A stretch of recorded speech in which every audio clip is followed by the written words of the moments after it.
নীলকণ্ঠ মহাদেবের জয়ধ্বনিতে মুখরিত চারপাশ। আজ চড়ক পূজা, বাংলার লোক সংস্কৃতির এক প্রাচীন ও রোমাঞ্চকর অধ্যায়। সন্ন্যাসীদের কঠোর ত্যাগ আর শিব পার্বতীর আরাধনার এই চরম মুহূর্তে আজ আমরা দেখব গা শিউরে ওঠা খেজুরভাঙা উৎসব। চড়ক পূজা বাংলার লোক সংস্কৃতি আর সনাতন ধর্মাবলম্বীদের এক অনন্য উৎসব। চড়ক পূজা দেবাদিদেব মহাদেবের প্রতি সন্ন্যাসীদের কঠোর ত্যাগের এক অগ্নি পরীক্ষা। প্রতি বছর চৈত্র সংক্রান্তির ঠিক আগের দিন বা সংক্রান্তির দিন এই পূজা অনুষ্ঠিত হয়। দেখতে পাচ্ছেন সন্ন্যাসীরা কিন্তু পাট নিয়ে খেজুর গাছের দিকে অগ্রসর হচ্ছেন। এই খেজুর গাছকে সন্ন্যাসী গাছ বলা হয়। সন্ন্যাসী গাছের নিচে অনেক রীতিনীতি আছে, সেইগুলো পালন করা হচ্ছে। দেখতে পাচ্ছেন যে 4 জন সন্ন্যাসী গাছে উঠবে, তারা ঠাকুর মশাইয়ের কাছ থেকে আশীর্বাদ নিচ্ছেন। এইবার গাছের পাশে খেয়াল করুন, এখানে কিন্তু ছোট ছোট অনেক সন্ন্যাসীরা আছে যারা ডাঙ্কার তালে তালে নৃত্য করছেন আর মহাদেবকে স্মরণ করছেন। তার পিছনে খেয়াল করলে দেখতে পারবেন এখানে কিন্তু প্রচুর ভক্তের সমাগম ঘটেছে। এখানে শুধু সনাতন ধর্মের মানুষ নয়, অন্যান্য ধর্মের মানুষরাও এখানে আসছেন খেজুরভাঙা উৎসব দেখতে। দেখুন হাজারো ভক্তের জয়ধ্বনিতে মুখরিত চারপাশ। সন্ন্যাসীরা পবিত্র গাছকে ঘিরে শুরু করেছেন তাদের বিশেষ প্রদক্ষিণ আর বন্দনা। ধুনুচির ধোয়া আর ঢাকের তালে তালে তারা যেন এক মায়াবী আবেশ তৈরি করেছেন। বিশ্বাস করা হয় এভাবে গাছকে সন্তুষ্ট করলেই নেমে আসে মহাদেবের কৃপা। সন্ন্যাসীরা গাছকে কেন্দ্র করে ঘোরার মাধ্যমে ব্রহ্মাণ্ডের আবর্তন এবং শিবের শক্তির প্রতি শ্রদ্ধা নিবেদন করেন। আর ধুনুচির ধোয়া আর উলুধ্বনি অশুভ শক্তিকে দূর করে দেয়। সন্ন্যাসী কিন্তু গাছকে জড়ায় ধরে প্রণাম করছে এবং মনে মনে শিবের নাম জপ করছেন। বন্ধুরা দেখতে পাচ্ছেন ইতিমধ্যে সন্ন্যাসী কিন্তু গাছে উঠে গেছেন।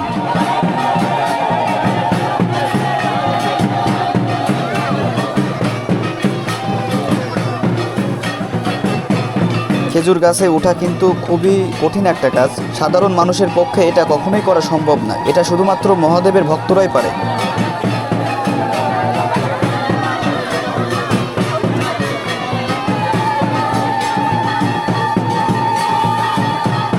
প্রতিটি খেজুর যেন এক একটি অমূল্য প্রসাদ। এই বিশ্বাস আর এই ভক্তি নিয়েই ভক্তরা খেজুর প্রসাদ গ্রহণ করছেন।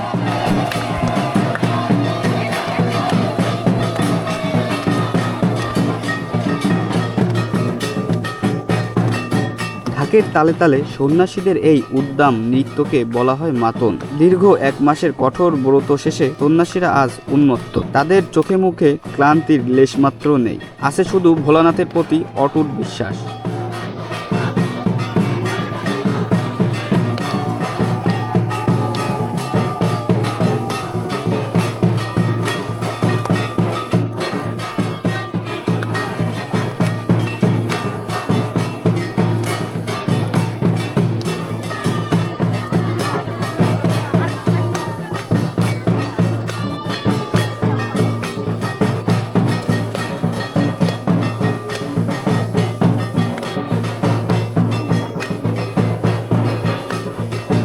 দুই সন্ন্যাসী একে অপরকে প্রণাম করছেন। এই প্রণাম শুধু একে অপরের প্রতি নয়, এ যেন পরমেশ্বরের চরণে নিজেদের সঁপে দেওয়া।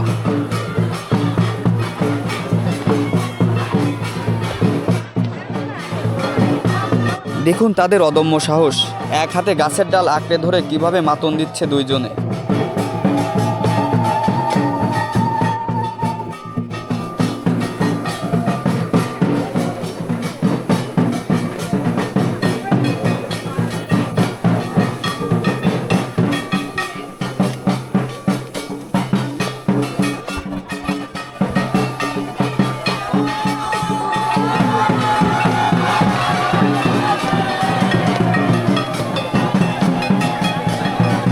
দেখুন বন্ধুরা সন্ন্যাসী কিভাবে খেজুর গাছ থেকে অবিশ্বাস্যভাবে লাফ দিল। দেখুন বন্ধুরা অবিশ্বাস্য দৃশ্য, মনে হচ্ছে স্বয়ং মহাদেব এই সন্ন্যাসীর উপর ভর করেছে। সন্ন্যাসী দেখুন খেজুর গাছে উল্টোভাবে কিভাবে মাতন দিচ্ছে। হর হর মহাদেব।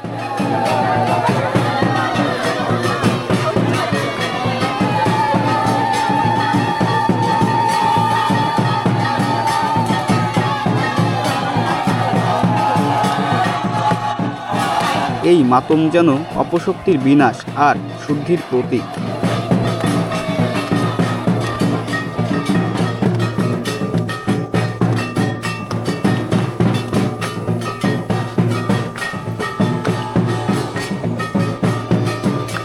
ভিডিওটি ভালো লাগলে শেয়ার করে সবাইকে আমাদের এই সংস্কৃতি দেখার সুযোগ করে দিন। হর হর মহাদেব।